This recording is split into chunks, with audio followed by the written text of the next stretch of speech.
Ya, teman-teman pemirsa Ngafe Politik, pada kesempatan ini sebelum mulai kami ucapkan selamat Natal Selamat Natal bagi yang merayakan bagi yang merayakan dan selamat menyongsong tahun baru.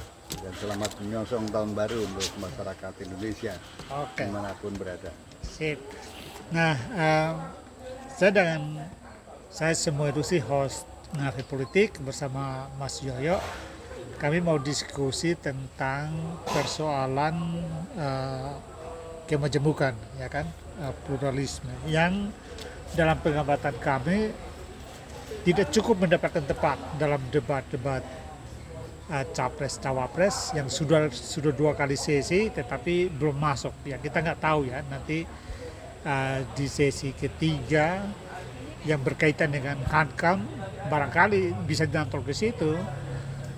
Dan ke sesi 4 ke 5 yang kita perhatikan itu tidak eksplisit membahas faktor pluralisme kemajemukan Indonesia yang sebenarnya menjadi ciri khas nasionalisme kita, Pancasila kita. Ya, jadi sambil berharap di tema-tema debat berikutnya muncul, kami ingin memberikan penekanan pada tema ini untuk bagaimanapun juga diperhatikan dan menjadi salah satu indikator penilaian terhadap capres yang diharapkan memimpin Indonesia ke depan.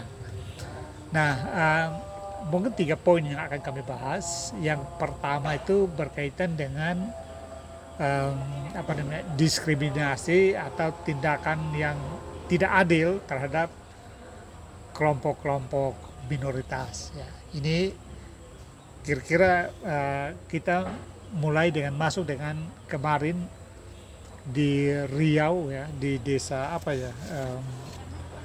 desa Merbau ya, Kades Merbau di Riau yang disinyalir membuat surat edaran yang melarang perayaan Natal di desa itu ya.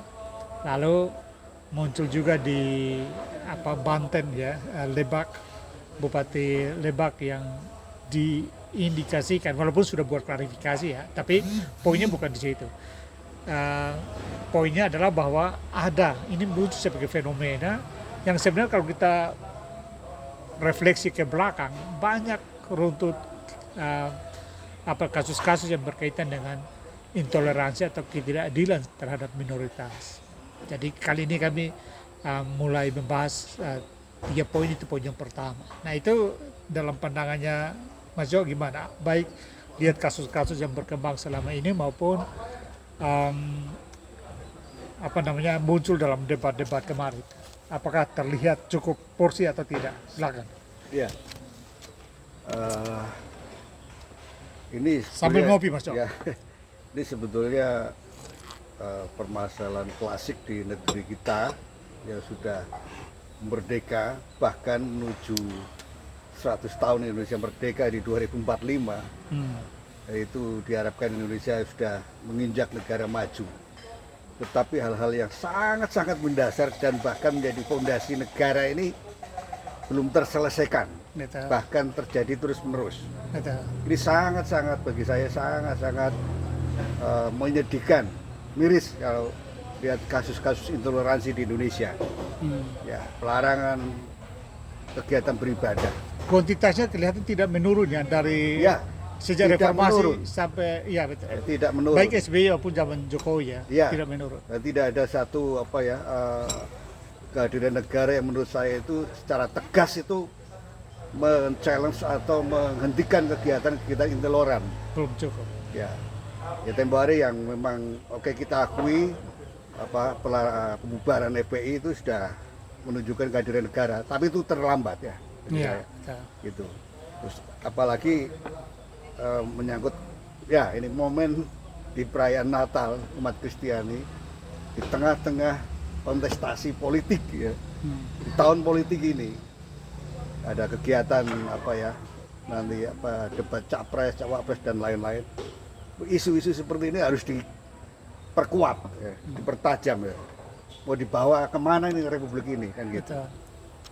Ingat bahwa NKRI ya, Negara Kesatuan Republik Indonesia itu didirikan dengan kemajemukan, ya, Betul. bukan oleh salah satu agama tertentu, tidak ya, Betul. oleh kemajemukan, oleh kebinekaan. Ya, Indonesia sangat beragam, sangat majemuk. Negara besar ya sangat majemuk. Negara kepulauan ini sangat rentan terjadi perpecahan. Gitu. Ini kalau tidak ada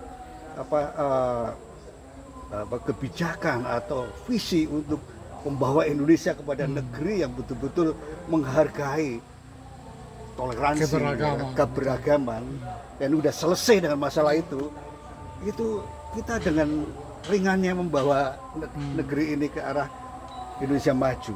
Ya, karena masih bulan Februari, kalau saya catat di sini bulan Februari itu pelarangan ibadah, misalnya jemaat gereja Kristen Kemah Daud di Lampung. Ya. Itu kan sekarang masuk ke kasus hukum, ya. Jadi diadukan. Tapi kalau kita lihat ya sebenarnya sudah banyak kasus-kasus begitu yang ada yang diadukan, ada yang tidak. Tetapi bayangkan orang sedang sementara beribadah dibubarkan. Ini kan mengerikan. Betul. Disuruh di stop gitu ya. Jadi kasus-kasus sebenarnya bukan cuma kasus Kristen ya, tapi juga perlakuan terhadap jemaat Ahmadiyah Indonesia itu juga kan dianggap tidak adil ya, diskriminatif, kadang-kadang mereka diusir. Jadi memang ya berkaitan ini yang sebenarnya diskusi kami sekali lagi tidak ahli berkaitan dengan itu, tetapi dengan data yang muncul dan kenyataan bahwa sejak reformasi tidak ada sikap pemerintah yang cukup memadai untuk mengendalikan itu. Ini harusnya dalam debat presiden ini muncul supaya kita tahu posisi para presiden itu seperti apa, ya kan? Karena kalau ini tidak diperhatikan, memang kita menyimpan kerawanan ini terus menerus. Jadi perlakuan tidak adil terhadap kelompok-kelompok minoritas. Ya. Lalu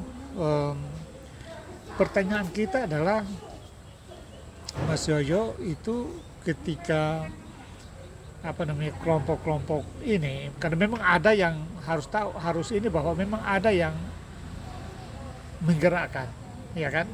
Atau paling tidak ada ajaran yang tidak edukatif dalam pengertian nasionalisme supaya masyarakat sadar akan keberagaman, sehingga kelompok yang lain merasa lebih berkuasa atas kelompok yang lain. Nah, berkaitan dengan ini kelompok misalnya yang dulu yang suka bakar-bakar provokasi itu kan GNPF, ya kan, Gerakan Nasional Pembela Fatwa Ulama, ya kan, lalu ada FPI, HTI, kan gitu ya. Jadi tadi Mas Jo sebut bahwa itu sudah dilarang, tapi menurut Mas Jo apakah pelarangan itu cukup untuk menyentuh akar persoalan atau tidak? Iya, kalau saya hanya pelarangan itu pembubaran secara institusi. Nah, yang dibubarkan katakanlah kegiatan berorganisasi sama lembaganya ya. Tapi orang-orangnya kemana? Gitu. Ya betul, orang-orangnya betul. Kita ingat ketika Ikhwanul Muslimin di Mesir dibubarkan, tangkap itu orang-orangnya, otak-otaknya, kan gitu. Kita tidak biarkan. Gitu. Betul. Dan mungkin mereka tidak bergerak. Saya takutkan ini mereka sedang menjalani masa-masa hibernasi. Betul. Ya ini berbahaya. Dan apalagi ada organisasi, bahkan ya saya tidak ngerti apakah partai-partai ini sudah secara tegas menerima Pancasila sebagai dasar berorganisasi mereka, dasar lembaga mereka. Dan mereka ini begini loh, mereka tidak setelah dibubarkan itu kan mereka tidak beraktivitas sebagai lembaga formal itu, tapi aktivitas lewat misalnya pengajian atau perkumpulan lain-lain, ya kan? Karena kuncinya situ, tokoh-tokohnya kan nggak ditangkap kan gitu, dibubarkan itu, tapi tokoh-tokohnya enggak, bahkan mereka bebas ke mana-mana. Ini pertanyaan kritis Mas Jo. Kira-kira dari 3 capres mereka masuk kemana? Kan ini kan kita harus lihat postur, ya kan, postur itu harus lihat di situ, gitu loh. Ya, saya. Dan ini pentingnya kita mau ingin para capresnya mendebatkan itu. Makanya kita tes itu. Betul. Kita tes ketika mereka besok ketika menginjak tema-tema kebangsaan, ya, tema-tema kebinekaan dan lain-lain. Apakah mereka memberi penguatan seperti itu? Gitu. Betul. Bagaimana mereka secara tegas menerima Pancasila sebagai dasar negara Indonesia? Gitu. Nah, dalam pengamatannya Mas Jo itu kira-kira kelompok ini larinya kemana dari 3 paslon ini? saya apa kalau dulu itu kan ya jelas pendukung nomor 1 ya.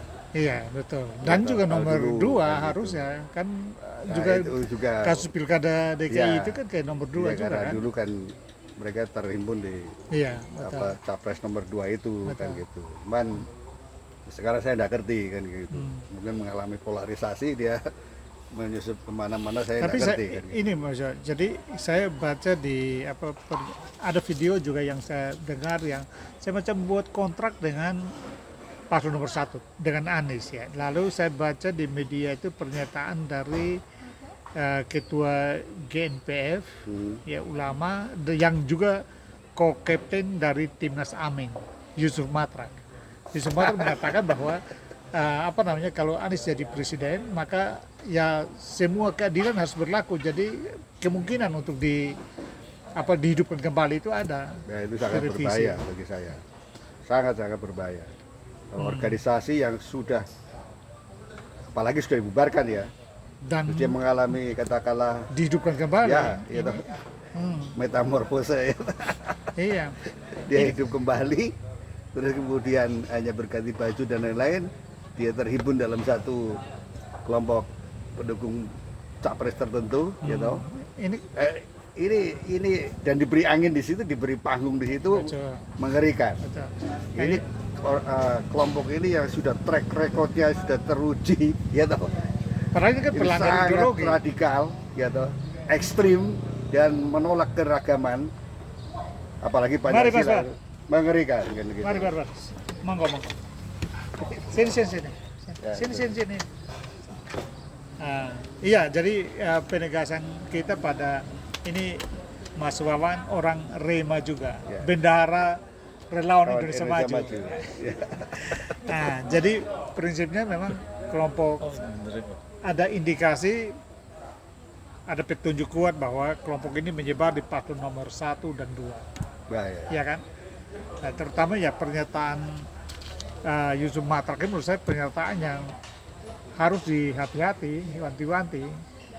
Karena kalau dihidupkan kembali, ini masalah ideologi soalnya. Ini bukan masalah interpretasi. Ideologi hitam putih. Ideologi itu nggak ada taruhan hitam putih, A atau B, Pancasila atau bukan Pancasila. Jadi menurut saya ini tidak main-main. Nah ini yang sorry, karena Yusuf Matrak kan sekali lagi dia co-kapten dari timnasnya Amin, Anies dan Caimin. Ya ini kami punya kepentingan untuk mengingatkan, ya supaya itu hati-hati bermain dengan ideologi. Karena bermain di ideologi itu fondasi negara. Jadi kalau itu bermain bisa berbahaya. Saya masih percaya terhadap integritas Nahdlatul Ulama Ya, sebagai tapi bagi kan saya itu sebagai pilar ya negara posisi ini. Caimin kan Ya, tidak sepenuhnya ya. dukungan NU, kan gitu tidak, kan. tetapi Jadi, kan banyak kader NU di situ. iya, darahnya juga Dan darah NU. NU ini jadi satu satu pilar lah bagi republik ini. Betul. Dan yang paling getol, paling keras menentang kegiatan praktik-praktik intoleransi, bahkan menentang kelompok-kelompok radikal. Kalau pantaunya Pak Wawan gimana? Berkaitan dengan diskriminasi terhadap kelompok minoritas. Kalau saya sih sebenarnya cenderung wait and see ya. Wait and see maksudnya? Ya, karena apa yang bisa kita lakukan sih sebagai minoritas gitu. Agak pesimis juga. Pesimis, nada pesimis. Agak pesimis juga, tetapi ya kalau sekarang kita bicara tentang terutama kelompok-kelompok yang sebelum ke radikal pun mereka kan sudah merasa mayoritas, Betul. banyak temennya gitu kan. Dan kadang-kadang didukung didukung oleh struktur politik kan struktur kadang-kadang politik, dan kadang-kadang juga hal itu ya sudah bukan rahasia umum kalau Betul. ada persyaratan tertentu untuk itu bisa menguasai di beberapa posisi penting Iya, harus, iya, iya. seperti itu. jadi makin Dengan memperkuat ya, memper- makin memperkuat iya, posisi jadi mereka ya. kelompok minoritas memang boleh dikatakan jangan berharap lebih lah gitu loh. Tetapi paling tidak yang kecil ini bukan berarti tidak bisa mewarnai kan Betul. gitu. Yang kecil ini jangan kemudian seperti saya pesimis, tetapi lakukanlah sesuai dengan porsinya, dengan mengandalkan ke ciri khas kita sebagai minoritas ini Betul. berbuat yang terbaik. Jangan sebagai minoritas terus melakukan hal-hal yang tidak terpuji, itu makin menyudutkan. Saya kira ini nada pesimisnya Pak Wawan ini beralasan karena evaluasi kita sejak reformasi memang belum ada sikap tegas untuk terhadap perlakuan diskriminatif itu jalan terus, bahkan di zaman Jokowi juga nggak berkurang. Ya, yang menurut saya kita harus salut dengan Jokowi adalah membubarkan FPI dan HTI. Tetapi lebih dari itu, pembubaran ibadah gereja misalnya atau menghalang-halangi izin misalnya, itu kan tetap jalan. Jadi kualitasnya menurut saya tidak benar.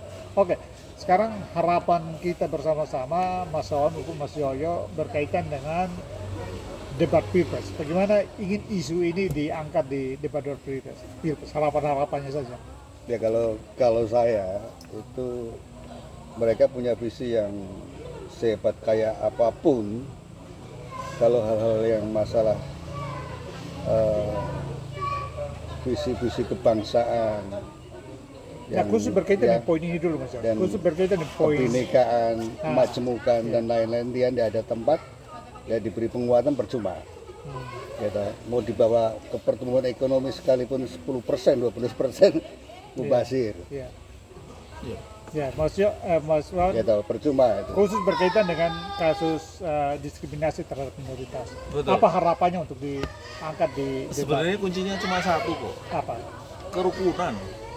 Sudah itu, saling menghargai, saling menghormati, itu saja. Tapi Jadi butuh keberpihakan pemerintah juga, arti penegakan hukum misalnya. Mustahil nih menurut saya, Oh, ya? keberpihakan pemerintah itu mustahil. Oh, jadi itu Tetapi- sebenarnya di konsolidasi masyarakat ya? Iya, Oh, oke. tetapi ketika masyarakat itu dia sudah dalam suasana yang rukun, sudah dalam suasana yang Saling saling paham. bergandeng tangan, Iya, saling iya. memahami, Betul. itu paham apapun saya kira susah masuk Oh, kan oke. gitu. Saya setuju. Gitu. Apalagi Jadi masyarakat kita ini masyarakat yang gotong sedang, royong kan. ini kan sedang dibangun menjadikan berlomba-lomba menjadi kota tertoleransi Iya, iya, seperti betul. itu kan sebenarnya membangun dari bawah itu untuk Iya. kita masing-masing rukun lah. Betul. Mulai dari tetanggaan dulu. Betul. Kita kalau sudah sama-sama dengan tetangga itu baik dan sebagainya, kemudian ada yang intoleran masuk, itu kan bareng-bareng kan menolak. Iya, Oh betul, maaf, betul. di kampung ini tidak bisa seperti itu. Betul. Kalau itu terstruktur dan masif dilakukan, saya kira kampanye yang pertumbuhan ekonomi lah dan sebagainya itu nanti akan berjalan dengan sendirinya. Kan Alkitabiah juga ngomong, sorry ya, Iya, dari Kristen. di mana ada kerukunan di situ berkat mengalir kan gitu. Sudah itu Jadi sebagai ekonomi bisa dasar. bangun kalau- Iya. Betul. Ini bagus. Jadi, Sebenarnya rumah tangga berantem terus di mana dia menikmati berkat dari Tuhan, itu tidak mungkin. Iya. ini perspektifnya bagus, lebih positif bagaimana konsolidasi di level masyarakat. Sederhana saja. Ini bagus. Ini fondasinya kuat sekali. Kalau ini jalan maka strukturnya kayak apapun juga itu tidak soal. Yang penting di sini kuat, solid. Oke, ini pendekatan yang bagus yang diajukan oleh Mas Wawan. Kita masuk yang ke isu berikutnya adalah berkaitan dengan agama lokal atau sekarang disebut dengan apa ya, kepercayaan kepada Tuhan Yang Maha Esa. Ya. Kalau data Kemendagri itu jumlahnya 102.000 ya, tapi saya yakin lebih deh. Kelompok-kelompok di Jawa sejauh yang saya tahu, karena kami pernah mengumpulkan kelompok-kelompok ini. KTP-nya beragama Islam, Kristen, Katolik, tetapi mereka aslinya adalah abangan, kan gitu. Jadi seharusnya tidak berdasarkan KTP itu mereka kelompok ini, dan kelompok ini sejauh ini merasa didiskriminasi karena mereka tidak ditempatkan di bawah Kementerian Agama sehingga mengakses fasilitas-fasilitas negara untuk pengembangan kepercayaan dan iman mereka, tetapi mereka ditempatkan di bawah pariwisata. Ini kan jadi objek kan, asosiasinya langsung jadi objek. Nah ini bagaimana pandangan Mas Wawan dan Mas Yoyo berkaitan dengan perlakuan terhadap agama lokal yang seharusnya ini tuan rumah, agama tuan rumah nih. Ya, agama lokal, gitu, agama suku yang ada di Indonesia itu mereka ini tuan rumah. Betul.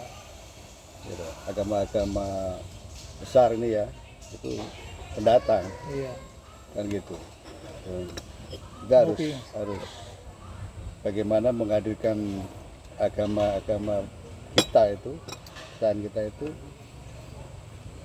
secara kontekstual, paham betul konteksnya, masyarakatnya, leluhurnya, ya. Dan itu kita sangat hargai mereka. Ya, karena mereka inilah yang dulu pertama kali menjaga bumi Indonesia. Iya, mereka yang melahirkan. Mereka yang melahirkan, mereka yang memelihara. Mereka yang katakanlah dalam tanda kutip itu memiliki tuannya. Agama-agama formal ini, agama besar ini pendatang. Kan gitu. Jadi yang praktik-praktik yang sekarang ini juga masih ada itu harus dipelihara, harus dilindungi. Jangan malah diinjak-injak. Praktek apa namanya, praktek Ada agama orang lokal itu. kasih sesaji malah diinjak-injak. Oh, Misalnya iya. seperti Itu kan pelecehan juga harusnya. Oh, pelecehan. Itu leluhur, itu mereka dari dulu dia pelihara sampai sekarang. Emangnya menyembah setan kan gitu. Kan gitu. Oh, mereka menjaga bumi juga kayak gitu. Kita juga harus buktikan bahwa kita itu juga orang yang sadar terhadap local wisdom ya, kan gitu. Nggak bisa kayak gitu itu terus dibiarkan dan pemerintah dan negara tidak hadir kan gitu. Ini bagi saya sangat penting ini, gitu loh. Makanya teman-teman kami kita ini relawan Indonesia Maju itu harus betul-betul kita melakukan duplikasi ya terhadap setiap orang yang kita temui, teman-teman kita sadar untuk terhadap konteks kita hidup ya, bahwa negara ini dibangun ya dengan kondisi beragam. Indonesia didirikan dengan keragaman yang ada. Ini kekuatan kita.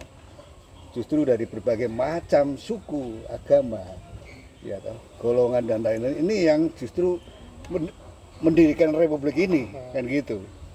Nah, setiap kali ada kegiatan intoleransi itu berarti ancaman pada republik ini, kan gitu. Ini berbahaya.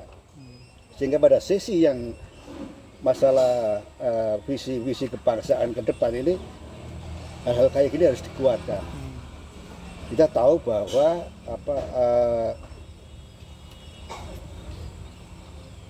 benteng pertahanan yang paling kokoh itu adalah bagaimana kita melahirkan satu nasionalisme baru di republik ini, yaitu bangga terhadap bangsa sendiri, bangga terhadap Nusantara, bangga terhadap leluhurnya, budayanya, termasuk agamanya. Nah itu. Kalau agama itu gimana? pribadi. Berkaitan dengan agama lokal. Maksudnya selama ini data menunjukkan bahwa memang kebijakan negara tidak terlalu berpihak pada agama lokal. Pandangannya Mas Wawan? Nah, inilah menariknya ketika agama di Indonesia ini dibundling dengan budaya atau adat istiadat. Betul. Nah, jadi yang namanya agama itu kan sebenarnya kepercayaan kepada pencipta. Lebih dikonotasikan seperti itu. Tetapi karena dengan adat istiadat yang bermacam-macam, berbagai adat istiadat yang ada di Indonesia ini, kemudian kita hidup di dalamnya, agama itu melebur, atau bahkan bahasa saya itu dibanding dengan budaya atau adat istiadat setempat. seperti ada sesajen dari sisi itu, kemudian ada tradisi lebaran dari sisi muslim, puasa dan sebagainya. Di Nasrani pun ada juga puasa, Iya. gitu. Tetapi tidak, karena tidak dianggap sebagai agama pendatang, kemudian tidak terbanding dengan satu Budaya budaya kita, tertentu, budaya, gitu iya. kan. Akhirnya mereka yang menjalaninya dengan diam-diam, nggak ada ini. Gitu. Nah, agama sendiri sebenarnya lebih mengedepankan, sebenarnya bagi personel itu sepanjang dia memahami bahwa di dalam agama itu ada hubungan yang disebut habluminalah dan habluminanas, gitu kan. Itu apa tuh? Habluminalah Vertikal, vertikal, hubungan manusia dengan Tuhan, Iya. ya. Kemudian horizontal. horizontal, hubungan manusia dengan sesama. Sesama. Di agama Nasrani juga ada, kasihilah Tuhan Allahmu, Iya, iya. dan kasihilah sesamamu manusia. Semua pada prinsipnya sama. Artinya kalau rumus itu kita pakai, maka kita bisa temukan juga dalam agama lokal. Iya, kapan kita berhubungan dengan Tuhan, kapan kita berhubungan dengan manusia. Betul. Nah, kalau berhubungan dengan Tuhan aja dia merasa baik-baik saja, sedangkan dengan sesama yang kelihatan itu tidak baik-baik saja, itu adalah satu pertanyaan besar. Iya, artinya tidak mungkin hubungan dengan Tuhan baik kalau dengan sesama tidak baik. Tidak kan baik. gitu ya. Ya. Nah, terkait dengan itu tadi ya kembali lagi, pokok permasalahan adalah kenapa? Ya karena kita terbudaya dengan itu, terkungkung dengan adat istiadat yang ada. Iya, betul. Nah, itu tidak bisa memilah-milah ini agama, ini adat istiadat dan sebagainya. Nah, mayoritas yang di sana apa kan? Lagi kembali ke sana. Kembali Mayoritas ke- dan minoritas. Ke komunitas masing-masing, Betul. komunitas agama itu Iya. masing-masing kan gitu. Tapi kan memang sebenarnya agama itu bagian dari tradisi. Misalnya agama Kristen atau Islam kan tradisinya tradisi kuat di Arab, tradisi kuat di Eropa dan Ya. Israel gitu ya. Jadi di sini juga begitu, hanya jadi soal adalah ketika Menerapkan tradisi yang itu yang tidak lalu jadi sepantasnya problem. ya. Nah, berkaitan dengan posisi negara, memang kemudian negara tidak memperlakukan ini sebagai agama. Dia toh sebagai budaya, agama hanya diakui 6 kan gitu ya. Jadi agama lokal toh sebagai budaya, artinya mengakses katakanlah infrastruktur yang disediakan oleh negara lewat agama itu tidak bisa diakses oleh agama lokal karena itu bukan bagian dari agama, ya kan? Sehingga di situ yang dilihat ada diskriminasi. Nah, saya kira memang karena itu masalah yang cukup rawan. Sudah beberapa kasus kan, misalnya pernikahan pasangan yang di Jawa Barat yang jadi kasus, mereka tidak mau dicatat karena tidak beragama formal, pakai agama lokal kan. Tapi kemudian dari situ lalu diakui agama itu boleh cantumkan di KTP. Ya kan, lalu kasus agama apa yang di Blora itu loh, yang anaknya SMA lalu kalau tidak salah dia tidak mau dikasih ikut ujian hanya karena agamanya agama lokal yang Blora punya itu apa namanya, Samin ya. Samin. Nah, Samin ya. Kemudian kalau tidak salah Ganjarlah yang ini proteksi untuk, jadi memang banyak perlakuan yang tidak adil terhadap agama lokal. Saya kira kata kuncinya tadi Pak Wawan bilang, ya perlakukan semua sama gitu. Nah, negara harus menjamin ya kan untuk memperlakukan, dan negara tidak boleh datang dengan kacamata agama mayoritas atau agama formal, ya kan, dan lalu mendiskriminasi agama lokal, karena diskriminasi saya kira dalam agama manapun juga itu tidak boleh, ya kan. Nah, dia harus adil. Nah, ini yang saya kira isu kedua yang kami ingin diperhatikan dalam isu debat capres-cawapres berikutnya, atau paling tidak memberikan porsi karena nyata bahwa ini masalah ini muncul terus nih. Ini bukan 1-2 kasus yang terus menerus, sama hanya dengan tadi diskriminasi terhadap minoritas. Sejak reformasi, 2 ini belum tertangani dengan baik. Kita masuk ke poin yang ketiga, ini poin yang cukup menarik ini, revitalisasi budaya dan identitas lokal. Ya, ini apa namanya? Nah, kenapa poin ini kami perlu angkat? Kita ingat misalnya waktu saya ingat persis waktu Sandiaga Uno jadi Menteri Pariwisata. Awal-awal itu kan dia mau menerapkan wisata syariah di Bali. ya kan jadi problem kan. Jadi ini yang saya kira ya kita mau bahas revitalisasi budaya dan identitas lokal itu dalam rangka itu supaya tidak dikapitalisasi sekedar untuk mendatangkan wisatawan. Mereka memperhatikan. Jadi strategi kita ingin muncul dalam debat-debat itu adalah strategi bagaimana supaya ini diberdayakan. Nah, dalam pandangan Mas Yoy dan Mas Rawan gimana? Berkaitan dengan budaya kita, kekuatan budaya dan identitas lokal kita di hadapan negara sejauh ini. Ya. Atau mungkin lihat dalam debat-debat kemarin, apakah cukup porsi diberikan dalam debat itu atau tidak? Ya, itu masih belum kelihatan ya, hanya sebatas simbol-simbol ya, dengan pakaian adat dan lain-lain. Iya, hanya sebatas Tapi ya, pakaian tapi adat ya. kegiatan negara yang memang menyentuh kepada mengangkat ya kultur Nusantara ini, Indonesia ini kurang ada penguatan. Kultur Ya. dalam pengertian nilai-nilainya ya. Ya, nilai-nilai dan juga budaya, Ya, kearifan lokal.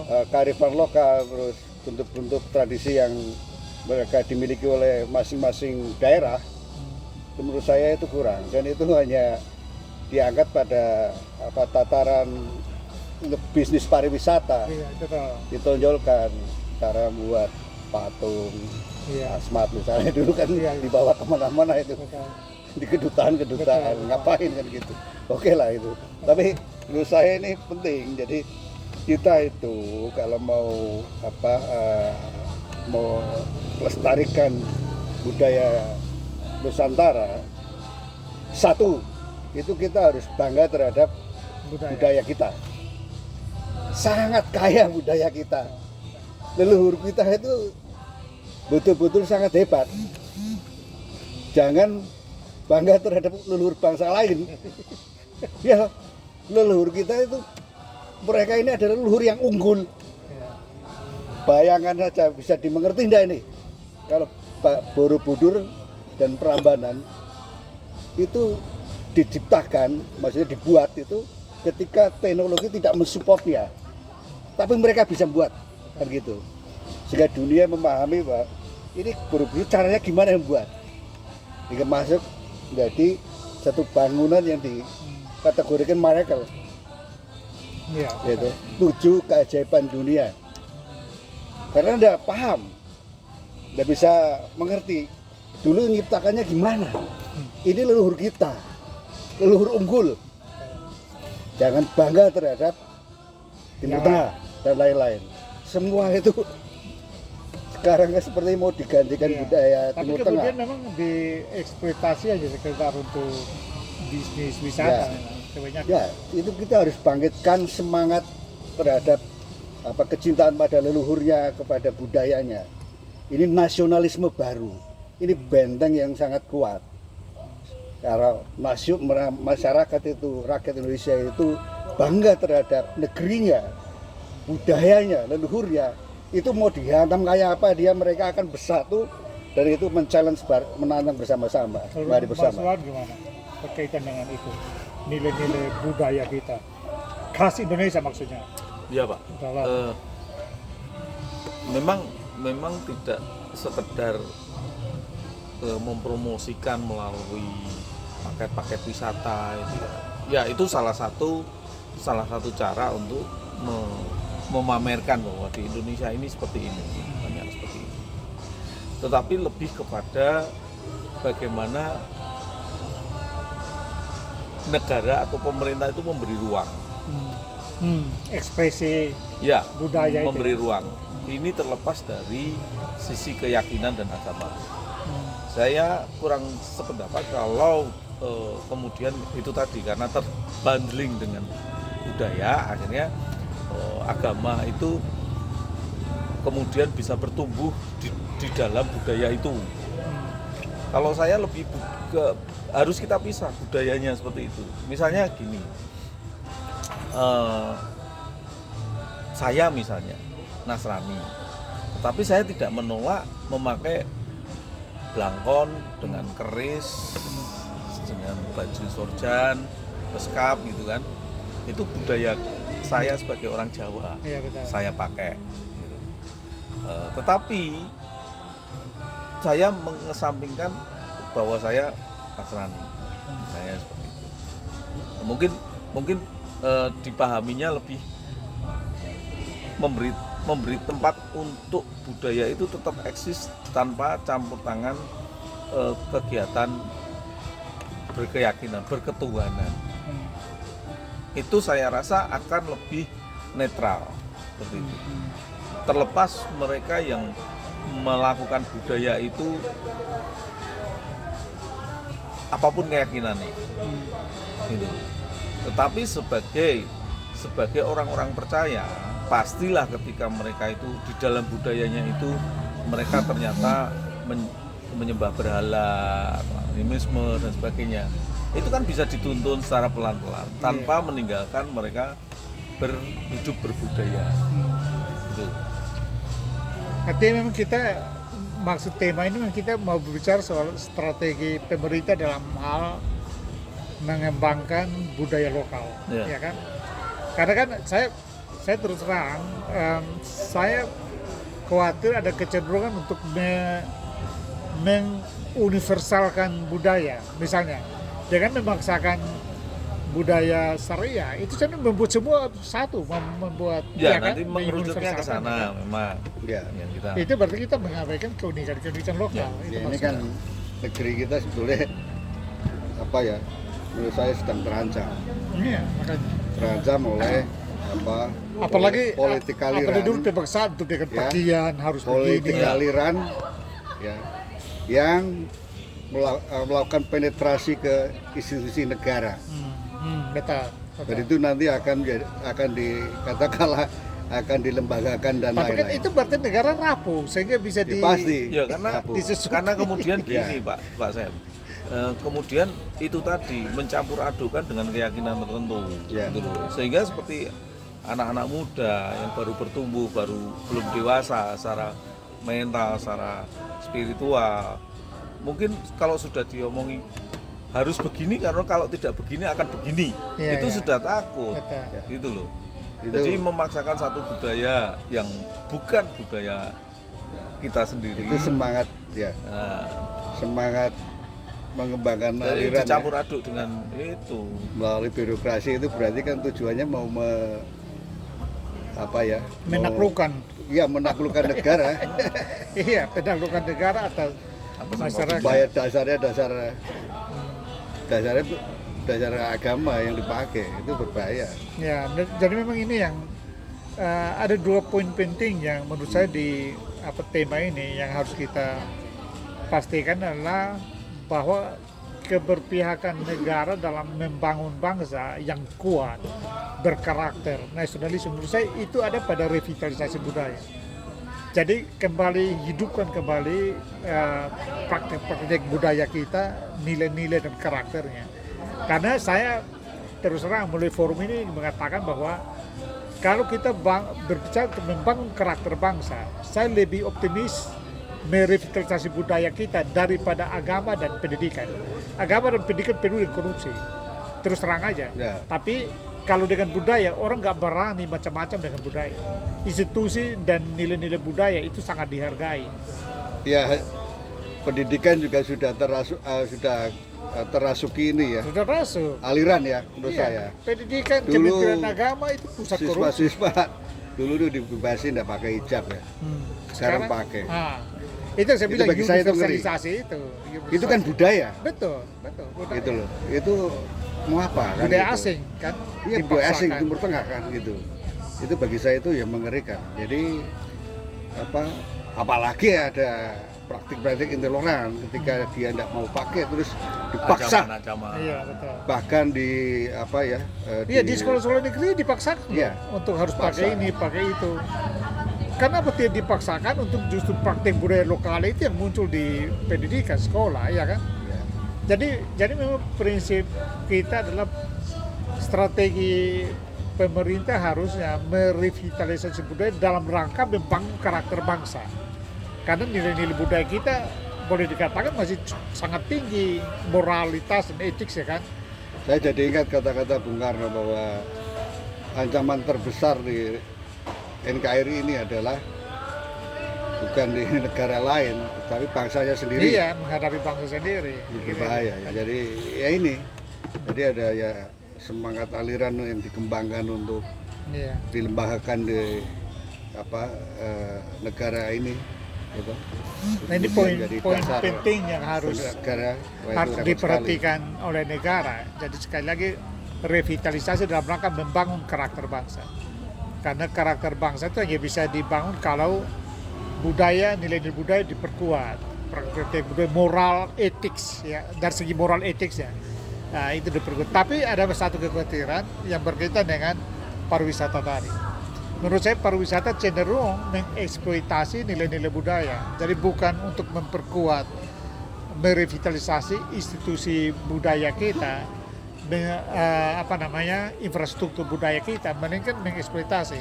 Jadi diangkat, diekspos hanya dalam rangka untuk meningkatkan wisatawan. Nah saya kira ini kapitalisasi budaya begini malah berbahaya. Karena dia tidak menyentuh substansinya, tapi dia hanya mengangkat, ya katakanlah memoles bagian luarnya demi untuk mengejar pariwisata. Tapi ada hal negatif, hal positif yang bisa kita tangkap adalah setiap daerah sekarang berlomba-lomba untuk mengangkat keunikannya, ya kan, dalam rangka mendapatkan pariwisata. Menurut saya pemerintah seharusnya tidak masuk ke situ, tidak dalam rangka untuk sekedar mengejar uang, tetapi dalam rangka memperkuat kembali tradisi kita. Nah, kita masuk ke dari 3 poin yang kita bicara ini, kalau kita apakah ada saran untuk debat berikutnya berkaitan dengan 3 poin yang kita bahas ini? Saya kalau pengen lihat ya masing-masing capres-cawapres itu bagaimana cara mereka itu sikapnya terhadap dasar negara Indonesia. Ya, harus ada Pancasila, ketegasan situ ya, betul ya. terhadap kebinekaan, terus terhadap Betul. Artinya Mas Yo ragu, ada yang meragukan, ada ya, saya figur. ragu. Nah, ada satu partai yang memang tidak menerima kan gitu. Iya kan? Jadi butuh afirmasi ya. Nah, iya. Butuh penegasan. Itu hal mendasar. Bahwa Pancasila adalah dasar Ya. negara kita, dan itu menjadi dasar kegiatan kita itu berorganisasi. Ya, betul. Dan tidak bisa ditawar-tawar. Tidak bisa ditawar-tawar. Dicampur dengan karena Pancasila itu mengikat semuanya dan menjaga keragaman yang ada. Betul. Kalau sampai ini ditolak, Iya. gitu, bahkan diganti yang lain, Bubar. Indonesia tidak ada, Bubar. Betul. gitu. Ya, saya takutkan malah dulu ada kekhawatiran 2030 Indonesia bubar. Iya, itu. Pidatonya Prabowo dulu tuh itu. Bubar Ini 2030. maksudnya apa? Ini Indonesia ini didirikan, ya toh? Kata kalau sudah dipersiapkan oleh nenek moyangnya akan menjadi satu negara besar, ya toh, yang kokoh dengan budaya yang ada, dengan keragaman yang ada, Iya. dengan leluhur yang unggul. Nah, kok hanya persoalan agama bubar kan gitu. Maksudnya apa? Ini setback Iya. kan gitu. Berbahaya. Jadi kegiatan-kegiatan yang menurut saya itu mengancam keragaman, kebinekaan, ini Indonesia atau negara ini harus hadir kan gitu. Jadi harus dikuatin ini. Saya mau lihat itu visinya mereka terhadap visi kebangsaannya bagaimana, Iya. dasar negaranya bagaimana. Mas Wawan, Paham apa gimana Anda kan gitu? masukannya untuk debat berikut berkaitan di 3 poin ini ya, diskriminasi terhadap minoritas, agama lokal, dan revitalisasi budaya Indonesia. Hampir senada dengan Pak Yoyo saya. Jadinya tidak bisa berharap banyak. Ya, karena yang namanya virus itu sudah Tapi sedemikian. Mas Wawan, butuh nggak para capres ini memberikan penegasan soal keberpihakan pada ideologi negara? Loh, kalau itu yang mereka akan sampaikan, kita lihat siapa yang paling keras memberi ruang terhadap itu seperti yang kita harapkan. Dilihat berdasarkan Ya, rekam itu jejak, yang begitu, harus berdasarkan jadi. rekam jejak ya. Ya. Ya, oke. Jadi prinsipnya bisa dilihat berdasarkan rekam jejak untuk kita memilih siapa yang paling komit dengan nasionalisme, Benar. gitu ya Mas Yaya. Ya, betul. Tapi masih ada harapan untuk 2-3 kali lagi Semoga mereka debat ke depan itu kita inginkan supaya afirmasi, ya. Ada pernyataan yang jelas, terang, hitam putih, karena ideologi itu tidak bisa bicara lain, hitam putih, yes or no, cuma itu ya. Nah saya kira demikian diskusi kami hari ini. Terima kasih atas perhatiannya dan kami mengucapkan selamat Natal. Selamat Natal. Selamat dan Natal. Menyongsong Bagi- tahun Menyongsong tahun baru 2024. 2024